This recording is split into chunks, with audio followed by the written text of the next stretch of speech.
ഇങ്ങനൊരു വൈകല്യം ഉണ്ടെന്ന് അവൻ അറിയാമോ? അറിയാം, പറഞ്ഞിട്ടുണ്ട്. അവൾ ഭയങ്കര സുന്ദരിയാ. അപ്പോൾ എന്നോട് ചോദിച്ചു എന്താ ചെയ്യേണ്ടത്? ഞാൻ പറഞ്ഞൊരു കാര്യം ചെയ്യണം, ഈ മോളെ എത്രയും നന്നായിട്ട് ആഹാരം ഉണ്ടാക്കാൻ പഠിപ്പിക്കാമോ നന്നായിട്ട് ആഹാരം ഉണ്ടാക്കാൻ പഠിപ്പിക്കണം. ഉണ്ണിയപ്പോ, പിന്നെന്താ ചിക്കൻ ഫ്രൈയോ, പിന്നെ മട്ടൻ ഫ്രൈയോ, പച്ചക്കറിയോ, എന്തെല്ലാം നന്നായിട്ട് വല്ല ആഹാരം ഉണ്ടാക്കി കൊടുക്കണം. എല്ലാ ദിവസവും പുട്ട പുട്ട പുട്ട, ദോശ ദോശ ദോശ, ഒരു ചമ്മന്തി ചമ്മന്തി ചമ്മന്തി, വേറെ ഒന്നും ഉണ്ടാക്കാൻ കഴിയത്തില്ലേ? നന്നായിട്ട് ആഹാരം ഉണ്ടാക്കണം. പുരുഷനത് ഭയങ്കര ഇഷ്ടമാണ്. ശരിയാണോ? നിങ്ങളെന്താ മിണ്ടാത്തത്? ഓ സാറേ ഇച്ചിരി നന്നായിട്ട് ആഹാരം ഉണ്ടാക്കാൻ പറയണമെന്നായിരിക്കും അല്ലേ? എന്നാൽ മിസ്സിസ് കെ മാത്യുവിൻ്റെ ഒരു പുസ്തകം കൂടെ വാങ്ങിച്ചു കൊടുക്കണം. ഇപ്പം ആകെപ്പാടെ അറിയാവുന്ന സാമ്പാർ, അച്ചാറ്, കിച്ചാറ്, പിന്നെന്താ ആകെപ്പാടെ ഇറശ്ശേരി ഉരിശ്ശേരി, ഇതുപോലെ 4 എണ്ണമല്ലേ അറിയാവുള്ളൂ. ഇച്ചിരി വലുതാകാൻ പറയണം. ഇച്ചിരി നന്നായിട്ട് ചെയ്യണം. നല്ല മോഡേൺ പാചകമൊക്കെ വാങ്ങിച്ചു കൊടുക്കണം. പിന്നെ അവൾ പൂർണ്ണമായിട്ടും എനിക്ക് വേണ്ടിയായിരിക്കണം എന്ന് പറഞ്ഞാൽ എൻ്റെ പക്ഷത്ത് അവൾ നിൽക്കണം. ആരുടെ മുമ്പിൽ വെച്ച് കൊച്ചാക്കാൻ പാടില്ല. എന്നെ ആവശ്യമുണ്ടെന്നുള്ള ബോധ്യം അവൾ എനിക്ക് തരണം. ഞാൻ പ്രയോജനമുള്ള വ്യക്തിയാണ്. എന്നെ ബഹുമാനിക്കുകയും സ്നേഹിക്കുകയും വേണം. എൻ്റെ വീട്ടിലെ മുടി ചീടാൻ മന്നനായിട്ട് എന്നെ അംഗീകരിക്കണം. ഒക്കുമോ? അവളെ രാജ്ഞിയായി കാണണം. അവനെ തമിഴിലൊരു പാട്ടുണ്ട്, പണ്ടങ്ങാണ്ട് എനിക്ക് 15 വയസ്സുള്ളപ്പോഴും, രാജാവിൻ പാർവൈ റാണിയിൻ പക്കം. തമിഴ് പാട്ടാ. രാജാവിൻ്റെ നോട്ടമല്ല എങ്ങോട്ടാ? റാണിയോടാ. റാണിയുടെ നോട്ടം എങ്ങോട്ടാ? പ്രേമിക്കാൻ പഠിക്കണം. ഇനി ആരും പ്രേമിക്കാൻ പോണ്ട, ഭർത്താവിനെ പ്രേമിച്ചാൽ മതി, ഭാര്യയെ പ്രേമിച്ചാൽ മതി. ഇനിയും വലിയ പ്രതീക്ഷയോടെയും സന്തോഷത്തോടെയും പ്രേമത്തോടെയൊക്കെ പല ആളുകളും കുടുംബജീവിതം തുടങ്ങി. എന്നാൽ കാലപ്പഴക്കത്തിൽ ദേഷ്യം, നിരാശ, കൺഫ്യൂഷൻ, അങ്കലപ്പ, ഇതെല്ലാം കൂടെ വന്ന് ബന്ധങ്ങളെ ഉലയ്ക്കുന്നു. മധുവിധവും പ്രേമവും എല്ലാം പിന്തള്ളപ്പെട്ടു പോയി. അനേക വിവാഹങ്ങളും മരവിക്കുകയോ അകാലചരമടയുകയോ ചെയ്ത് കഴിഞ്ഞു. അങ്ങനെ ഒരു പശ്ചാത്തലത്തിലാണ് അടുത്തുള്ള കാര്യങ്ങൾ ഞാൻ നിങ്ങളോട് പറയാൻ പോകുന്നത്. ഇനി എങ്ങനെയൊന്ന് ബലപ്പെടുത്തുന്നതെന്ന് അറിയണ്ടേ? തിയോളജി കേട്ടാൽ മാത്രം പോരാല്ലോ. സ്നേഹിക്കണം. സ്നേഹമാണ് കുടുംബജീവിതത്തെ എല്ലായ്പ്പോഴും അതിനെ പിടിച്ചു നിർത്തുന്നത്, വളർത്തുന്നത്. അതിന് അനുകൂലമായ മണ്ണ്, പരസ്പര ബന്ധം വളരാൻ സ്നേഹമാണ്. കവി പോലും പറഞ്ഞു, സ്നേഹമാണ് അഖിലസാരം ഊഴിയിൽ. പൗലൂസ് പറയുന്നു, ഞാൻ മനുഷ്യരുടെയും ദൂതന്മാരുടെയും ഭാഷകളിൽ സംസാരിച്ചാലും, പൗലൂസ് കല്യാണം കഴിച്ചിരുന്നില്ലെന്ന് എനിക്ക് അറിഞ്ഞുകൂടാ, സംസാരിച്ചാലും ഭാര്യയോട് സ്നേഹമില്ല എങ്കിൽ നമുക്ക് ആ വാക്ക് ഇങ്ങനെ തിരുത്താൻ പാടില്ലെന്നാ. ഞാൻ മനുഷ്യരെയും ദൂതന്മാരുടെ ഭയങ്കര അന്യഭാഷ, എസ്കിമോളുടെ ഭാഷകളില്ല ചില ആളുകൾക്ക് അന്യഭാഷ പറയുന്നത്, ചില ആളുകൾ സുറിയാനി ഭാഷയല്ല അന്യഭാഷ പറയുന്നത്. എന്നാലും ഭാര്യയോടോ അല്ലെ ഭർത്താവിനോടോ സ്നേഹമില്ല എങ്കിൽ ഞാൻ എന്താണെന്ന്, മുഴങ്ങുന്ന ചെമ്പോ, ചുമ്മാ ശബ്ദം ഉണ്ടാക്കത്തേ ഉള്ളു, മുഴങ്ങുന്ന ചെമ്പോ ചിലമ്പുന്ന കൈത്താളം മാത്രമേ. തീർന്നില്ല. എനിക്ക് പ്രവചനവരമുണ്ടായിട്ട് സകല മർമ്മവും വീടിൻ്റെ മുൻപിൽ കൂടോത്രം വെച്ചിരിക്കുകയാണ്. പിന്നെ 5 തലമുറയ്ക്ക് മുൻപ് ഒരു ശാപമുണ്ട്. സകല മർമ്മങ്ങളും സകല ജ്ഞാനവും. ഈ വീടിൻ്റെ തിങ്ങിന് തെക്ക് വടക്കൊരു പോക്കുവരത്തുണ്ട്. ഇതൊക്കെയാണല്ലോ സകല മർമ്മവും സകല ജ്ഞാനവും ഗ്രഹിച്ചാലും എനിക്ക് സ്നേഹമില്ല എങ്കിൽ ഞാൻ മാത്തമാറ്റിക്കലാ, കണക്കവിടെ പറയുന്നത്, ഞാൻ ഏതുമില്ല. ഞാൻ പറയും ആനമൊട്ടയാ. ആനമുട്ട എന്ന് പറഞ്ഞാൽ എന്താണെന്ന് അറിയാലോ അല്ലേ?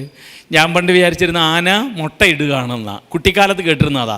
എൻ്റെ കുട്ടിക്കാലത്തൊക്കെ ആർക്കെങ്കിലും 0 മാർക്ക് കിട്ടിക്കഴിഞ്ഞാൽ സാറ് അവൻ ആന മുട്ട കിട്ടിയിട്ടുണ്ടെന്ന് പറയും. എന്തെല്ലാം കാണിച്ചാലും സ്നേഹമില്ല എങ്കിൽ ഒരു പ്രയോജനവും. ഭർത്താവിൻ്റെ തുണിയെല്ലാം കഴുകി കൊടുക്കും, പുള്ളിക്ക് ആവശ്യമുള്ളതെല്ലാം ചെയ്തു കൊടുക്കും, പക്ഷെ സ്നേഹം പ്രകടിപ്പിക്കത്തില്ല. ഭാര്യയ്ക്ക് വേണ്ടി എല്ലാ സാരിയും വസ്ത്രവും നൈറ്റിയും എല്ലാം ഇഷ്ടം പോലെ, പച്ചക്കറിയും വെണ്ടക്കായും എല്ലാം വാങ്ങിച്ചുകൊണ്ട് കൊടുക്കുക, പക്ഷെ സ്നേഹമില്ല. സ്നേഹമില്ലെങ്കിൽ എങ്ങനെ ഇരിക്കും? ഉപ്പില്ലാത്ത കഞ്ഞി പോലെ ഇരിക്കും. പിന്നെ ഇറച്ചി വേവിക്കുക, ഇറച്ചിക്കകത്ത് ഉപ്പില്ല, മുളകില്ല, എരിയില്ല, കഴിക്കുമോ? മനുഷ്യൻ ഛർദ്ദിക്കും. നിങ്ങൾ എന്നാ കൊടുത്താലും അതിന് യാതൊരു വിലയില്ല. അപ്പോൾ അതിൻ്റെ അർത്ഥം സ്നേഹിക്കണം. അതുകൊണ്ട് പൗലോസ് പറയാ, ഇനി 1 യോഹന്നാൻ 4-ാം അധ്യായത്തിൽ പറയാ, ദൈവം സ്നേഹം തന്നെ ആണല്ലോ ദൈവം സ്നേഹം ആകുന്നു എന്ന. നമുക്ക് പല ആളുകൾക്കും പറ്റിയിരിക്കുന്നത് ഭാരത സംസ്കാരത്തിൽ ഇതുപോലെ സ്നേഹമൊന്നും പ്രകടിപ്പിക്കരുതെന്ന, പ്രകടിപ്പിക്കുന്ന മോശമാണെന്ന, അഴുക്കാക്കി കളയുന്ന. എൻ്റെ ബൈബിള് പറയുന്നത് ദൈവത്തിൻ്റെ മോഡലിലാണല്ലോ നമ്മൾ സൃഷ്ടിച്ചത്. അങ്ങനെയാണ് ദൈവം എങ്ങനെയാണ് സ്നേഹിക്കുന്നത്, അത് നമുക്ക് ആദ്യം മോഡലാക്കി എടുക്കാം. ദൈവത്തിൻ്റെ സ്നേഹം എങ്ങനെയാണ് പ്രകടിപ്പിക്കുന്നത്? യിരെമ്യാ പ്രവചനം 31-ാം അധ്യായത്തിൻ്റെ 3-ാമത്തെ വാക്യത്തിൽ അവിടെ ദൈവം പറയുക, നിത്യമായ സ്നേഹത്താൽ ഞാൻ നിന്നെ സ്നേഹിച്ചിരിക്കുന്നു. യഹോവ ഭർത്താവ്, ഇസ്രായേൽ ഭാര്യ. അതാ സങ്കല്പം. ഭർത്താവ് ഭാര്യയോട് പറയുക, നിത്യമായ സ്നേഹത്താൽ ഞാൻ നിന്നെ. ഒരിക്കലെങ്കിലും ഇങ്ങനെ പറഞ്ഞോ, എടി ഐ ലവ് യു പറഞ്ഞോ? ആരും പറഞ്ഞില്ലേ? ഭാര്യയോട് ഒരിക്കലെങ്കിലും പറഞ്ഞോ, അയ്യോ സാറേ അതൊന്നും പ്രകടിപ്പിക്കരുതെന്നാ പറഞ്ഞോ വൈഫിനോട്? ഓ ഇത് സായിപ്പന്മാർ മാത്രമേ പറയത്തുള്ളെന്നാ. ഇവിടെ നളനും ദളയന്തി, ഇവിടെ നമ്മുടെ രാജ്യം എന്ന് പറഞ്ഞാൽ നിറച്ച് പ്രേമം ഉണ്ടായിരുന്നു അല്ലേ? അറിഞ്ഞൂടെ? ഇല്ലേ? അയ്യോ നമ്മൾ പാട്ട് പാടത്തില്ലേ, ക്രിസ്തു പ്രേമം എന്നിൽ വർദ്ധിക്കുന്നേ പ്രിയനോട് ചേരുവാൻ, കേട്ടിട്ടില്ലേ? ഹലോ, ഓ ഇത് ഭാര്യയോട് പറയാൻ പാടില്ല. നിങ്ങളോട് ഞാൻ ചോദിക്കട്ടെ, നിങ്ങളൊന്ന് പറഞ്ഞോ ഐ ലവ് യു എന്നൊന്ന് പറഞ്ഞോ? ഇനി ആരെയും പറയാൻ പോകണ്ട, SMS അടിക്കാൻ പോകണ്ട. പക്ഷെ ഇന്നൊന്ന് SMS അടിച്ചോ, ഭർത്താവ് ഗൾഫിലാണെന്ന് അടിച്ചു നോക്കുക ഐ ലവ് യു. പുള്ളി പറയും ഒന്നിയിൽ ഇവക്കെന്തോ മാനസിക ഭ്രാന്തിയുണ്ട്. ഇത്രയും നാളില്ലാതിരുന്നൊരു ഭാഷയാ, എന്തോ കുഴപ്പമുണ്ടെന്നാ. പക്ഷെ ദൈവം പറയാ, നിത്യമായ സ്നേഹത്താൽ ഞാൻ നിന്നെ. ദൈവം നേരിട്ടങ്ങ് പറയുന്ന ആളാകട്ടോ, നമ്മളാരും പ്രകടിപ്പിക്കത്തില്ല. ഇനിയും യെശയ്യാ പ്രവചനം 43-ാം അധ്യായം 1 മുതൽ 5 വരെയുള്ള വാക്യങ്ങൾ പിന്നെ ഞാൻ ഉദ്ധരിക്കേണ്ടതായിരിക്കും, എങ്കിലും ഞാൻ പറഞ്ഞേക്കട്ടെ. അവിടെ പറയുകയാണ്, നീ എനിക്ക് മാന്യനാണ്, നീ എനിക്ക് വിലയേറിയവനാണ്, നീ എനിക്കുള്ളവൻ തന്നെ, ഞാൻ നിന്നെ വീണ്ടെടുത്തിരിക്കുന്നു, ഞാൻ നിന്നെ സ്നേഹിക്കുന്നു. ഇതാരാ? യഹോവ ഭാര്യയോട് പറയാ, നീ എനിക്ക് മാന്യനാ, നീ എനിക്ക് വിലയേറിയവനാ. എൻ്റെ ഭാര്യ വളരെ നല്ലവളായിരുന്നു, അവൾ എനിക്ക് കൈത്താങ്ങലായിരുന്നു, എൻ്റെ അച്ചായൻ എൻ്റെ നട്ടല്ലായിരുന്നു എന്നാ പറയുന്നത്. എന്നത് ശവസംസ്കാര സമയത്ത് പാസ്റ്ററെ എനിക്കൊരു മിനിറ്റ് ഒരു സമയം തരണം. വിളിക്കുന്നതല്ലേ കേൾക്കാനൊക്കോ? ഒരു നല്ല വാക്ക് പറയത്തില്ല. നല്ല കറിയൊക്കെ ഉണ്ടാക്കി തന്ന ഭർത്താവിന് വിചാരം ഇത് അവളുടെ ഡ്യൂട്ടിയാണെന്നാ. ഒരു നല്ല വാക്ക് പറയാത്തത് കൊണ്ടാണ് ഉപ്പ് കൂടുന്നത്, എരി കൂടുന്നതും സമയത്തും കാലത്തും ആഹാരം ഉണ്ടാക്കി തരാത്തത്. അതുകൊണ്ട് വളരെ നന്നായിട്ടുണ്ട് സൂസൻ, എക്സലൻ്റ് ആയിരിക്കുന്നു കേട്ടോ. ഇന്നത്തെ മത്തിക്കറി ആണെങ്കിൽ അതിനകത്തൊരു പ്രത്യേക മണവും രുചിയൊക്കെ ഉണ്ട്. അടുത്ത പ്രാവശ്യം ഇഷ്ടം തോന്നത്തില്ലേ ഉണ്ടാക്കി കൊടുക്കാൻ? ഈ മനുഷ്യൻ എന്നാ ഉണ്ടാക്കി കൊടുത്താലും ഒരു പ്രയോജനമില്ല, ചുമ്മാ വന്നിട്ട് തിന്നേ ചെഴുന്നിട്ട് പോക്ക.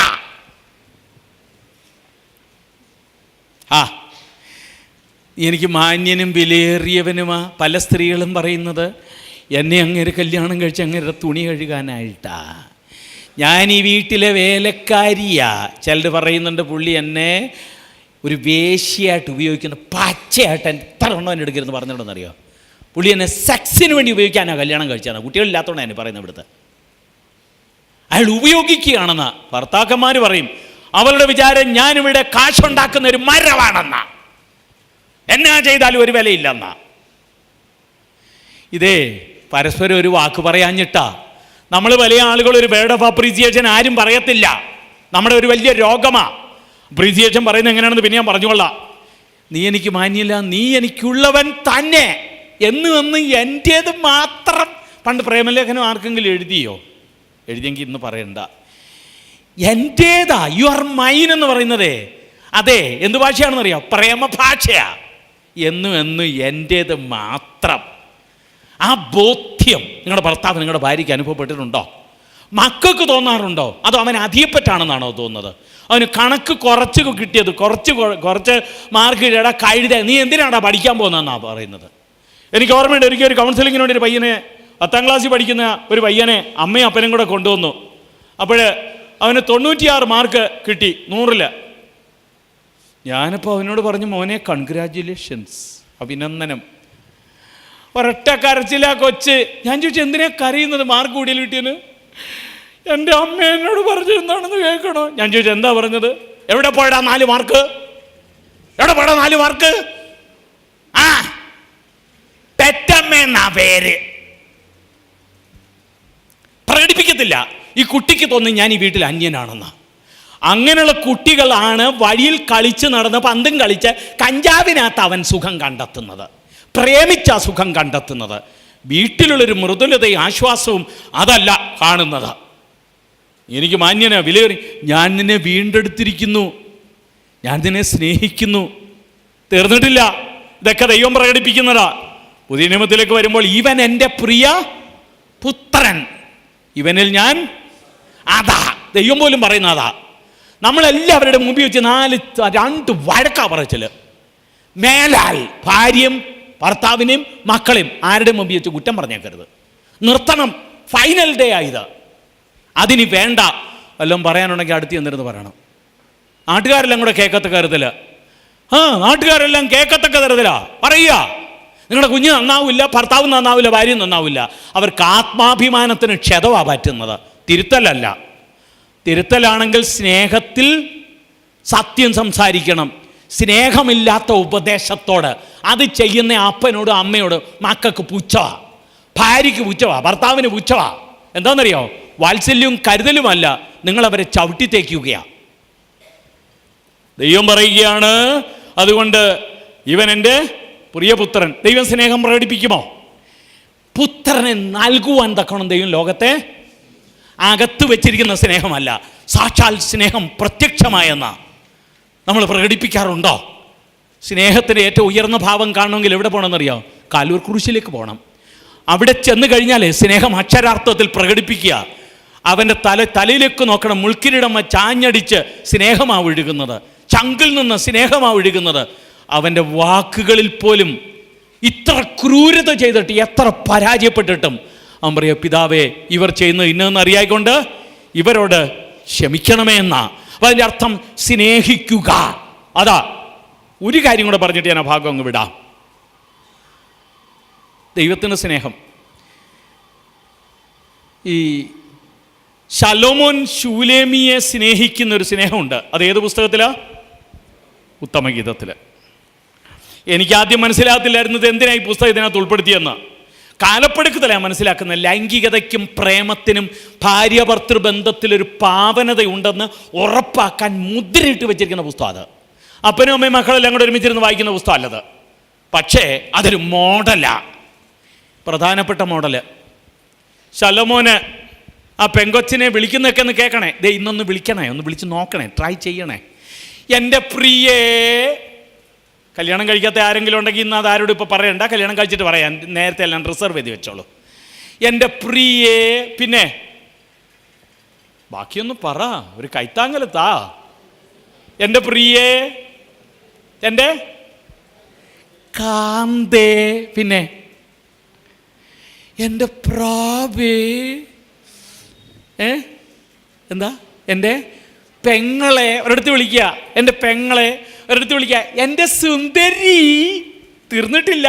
പിന്നെ എൻ്റെ അതിസുന്ദരി.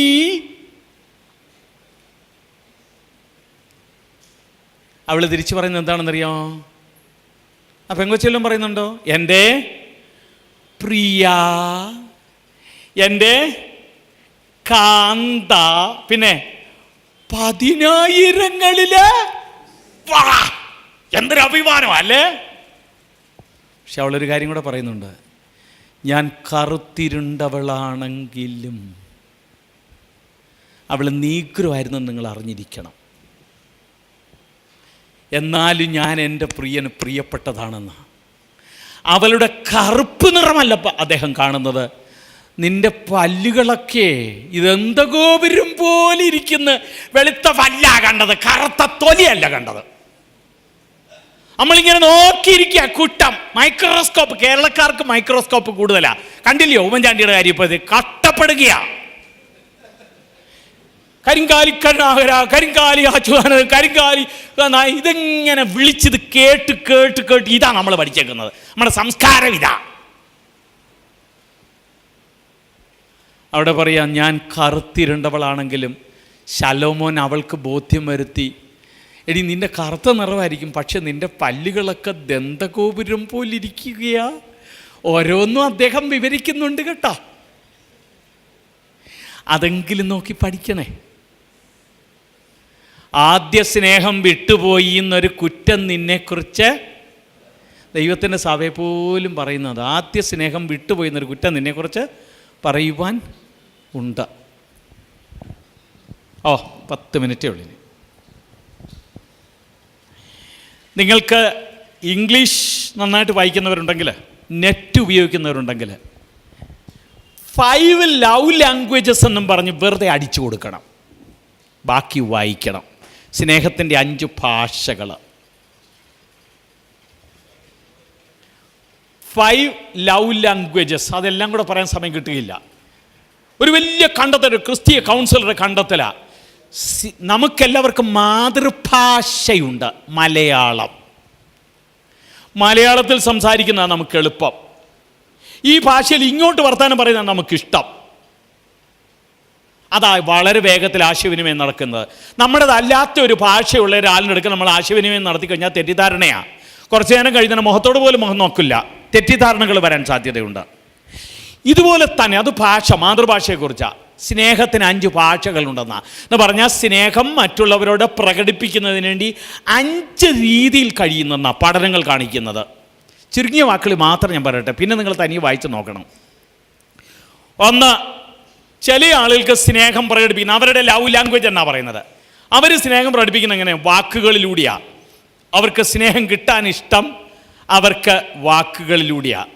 അങ്ങനെയാണ് അവർ പറയുന്നത്, എൻ്റെ പ്രിയ, എൻ്റെ കാന്ത, എൻ്റെ സുന്ദരി.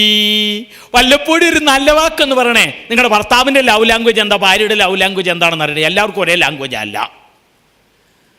അങ്ങനെയുള്ള ഒരാളാണ് പറയുന്നത്, സാർ ഞാൻ രാവിലെ മുതൽ കഷ്ടപ്പെട്ട് പണി ഇത്രയും ഉണ്ടാക്കിയിട്ട് ഈ മനുഷ്യനെ ഒരു നല്ല വാക്ക് പറയണമല്ലോ, ചുമ്മാ ഇരുന്നിട്ട് തിന്നേറ്റൊരു പൊക്ക.